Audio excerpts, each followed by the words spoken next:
How long are you going to keep me waiting? A loud male voice echoed as I approached the lobby in front of the hospital's front desk, just past the main entrance. This clinic operates on an appointment basis, sir.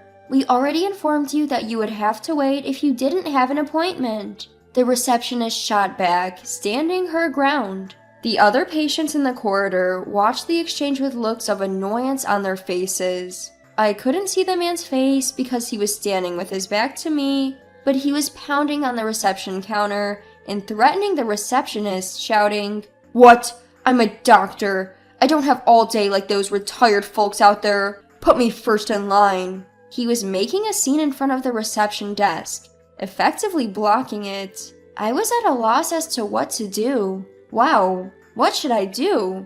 I had to pass by the angry man to present my medical card and insurance card to the receptionist, but the idea of getting close to him frightened me. There are 3 reception desks, but they were all halted, and there were several other patients holding their medical cards, like me, stranded and keeping their distance. The clinic I go to is a private one, but it's one of the largest in the city. The clinic has a reputation for having excellent doctors, especially the gastroenterology department, which draws patients from outside the city. Despite being a large clinic, the head doctor's policy is always to put the patients first. The clinic has a classy atmosphere and serene to accommodate patients who come in with various health concerns. Normally, patients can spend their time in the waiting room peacefully, and it's always very quiet. I've been going to this clinic for several months now for prenatal checkups, and this is the first time I've experienced such a commotion.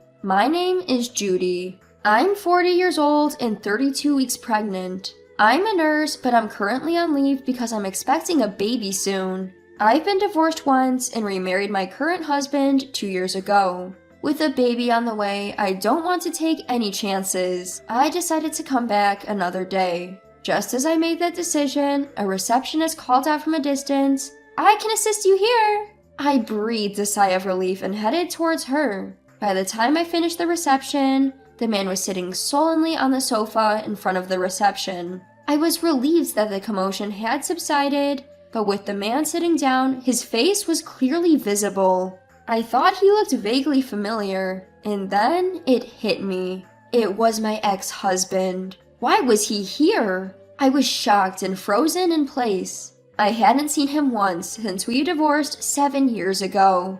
He looked much older than I remembered and seemed to have gained quite a lot of weight. The huskiness in his recent outburst was reminiscent of a heavy drinker, making him hard to recognize at first. But there was no doubt about it. Feeling my gaze, my ex-husband looked up. As our eyes met, I abruptly turned my back. I wished he wouldn't notice me, but it was too late. "Hey, isn't that you, Judy?" I was reluctantly compelled to turn around by the loud call of my name from behind. Seeing me, my ex-husband burst into a stifled laugh. "It really is you. I knew it right away because your face hasn't changed. You've always looked older than your age. But what's with that belly? Are you pregnant? At your age? Gross, haha." His insensitive words left me frozen. I had no time or opportunity to retort. He was laughing alone and I couldn't see what was so amusing. Maybe he was venting his frustrations at me for not being given special treatment at the reception desk. He had always been like that. "Why are you here?" Instead of responding to his words, I asked a question. "Huh? Well, it's not important. Instead, did you get remarried? Which poor sap did you latch onto this time? Must be an idiot to fall for you. A total loser, I bet." Ignoring my question, he just belittled me. "You sure are skilled at berating yourself. You are my ex-husband, so you're basically saying that you're a total loser, aren't you?" I coolly responded, and my ex-husband's face turned beet red with rage. "That's why women, as they age, lose their charm and become useless. You used to be so meek and a big crybaby." Well, I hated being that person, so I changed. I'm not the same woman anymore. I won't be your punching bag anymore. When we were married, I was always the one who bore the brunt of his irrational anger. He was the worst kind of man, emotionally abusive to me whenever something bothered him. That was my ex-husband. "Damn, sassy. Women should just shut up and follow men. Like that stupid woman at the reception desk who, even when I told her to let me go first, kept insisting that she was following protocols. Rules are rules. Of course they would prioritize reservations.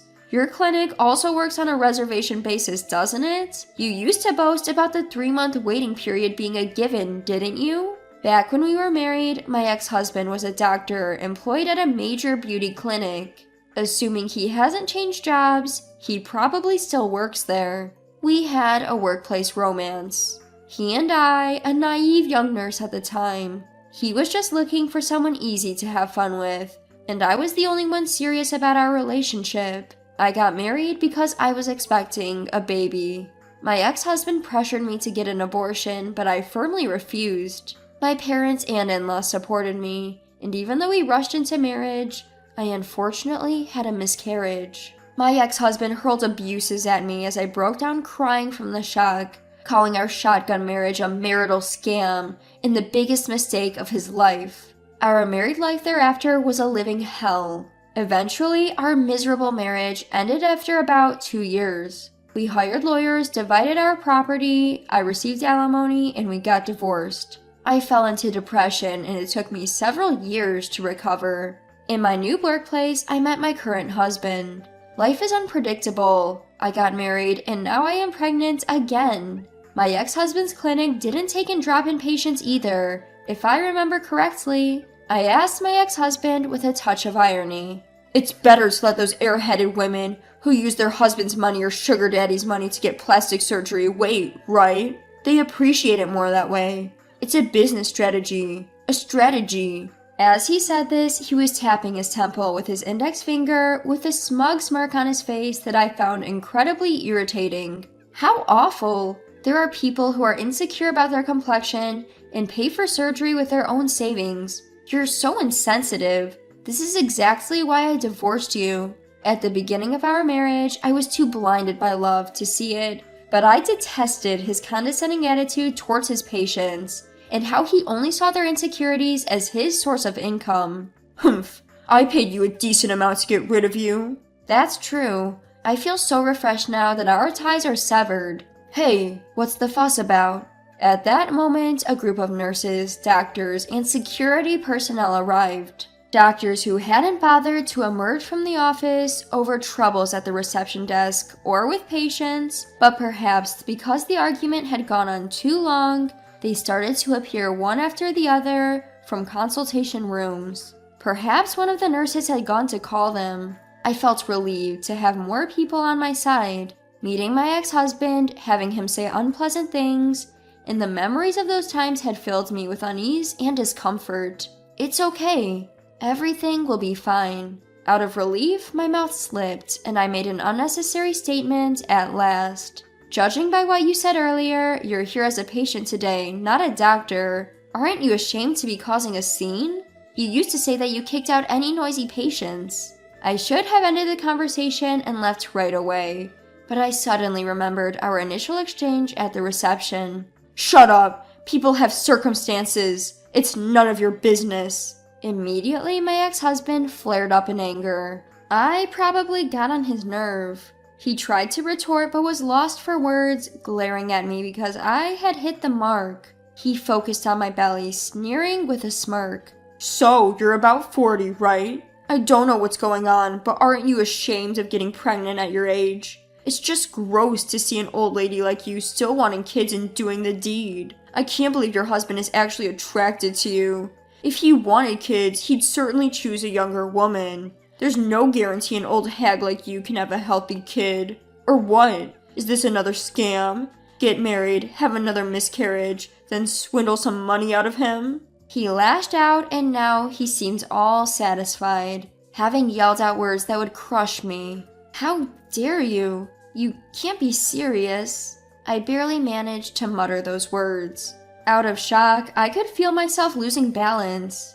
When I got married to him, I was overjoyed about being pregnant and just wanted a happy life. But I had a miscarriage. But now at 40, I have even more concerns. Is the baby inside me healthy? And is it growing all right? Will I be able to deliver my baby without complications? Even if the baby had some disabilities, I would raise my kid with all my love. Despite the many people around, it felt eerily silent. Anyway, a man who could choose someone like you can't be a decent one, can he?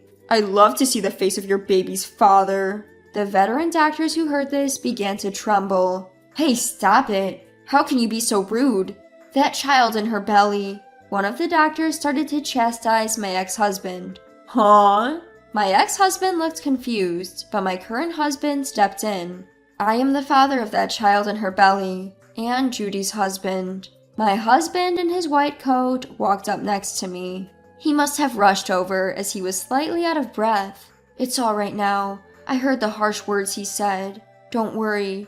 I understand that you have many concerns, but you can take a break now and leave the rest to us. I was in shock, but my husband gently comforted me.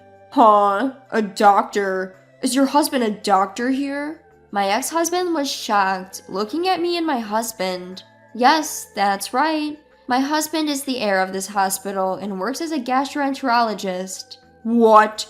Your current husband is a gastroenterologist? So you're related to this hospital? Well, yes. I answered lightly. As my husband joined me, I gradually regained my composure. When my husband gave my ex-husband a stern look, he explained, "This is a private hospital run by my father. Of course, we have many physicians on duty. Our family is full of doctors. My sister is a gynecologist. She is a competent female doctor, and I can trust her with Judy. Judy is currently on leave, but she's a great nurse too." After a pause, he continued, "I heard you are a doctor too. Earlier, a nurse circulated a questionnaire for first visit symptoms. As a fellow professional, I hope you understand. Could you please leave now?" What? I've been waiting for 30 minutes. My current husband immediately snapped back. You came here without an appointment and caused all this fuss in less than 30 minutes? He couldn't help but retort. Shut up, I'm a doctor. I deserve to receive preferential treatment. At our hospital, all patients are treated equally. You are not here as a doctor, but as a patient, and we do not provide any preferential treatment.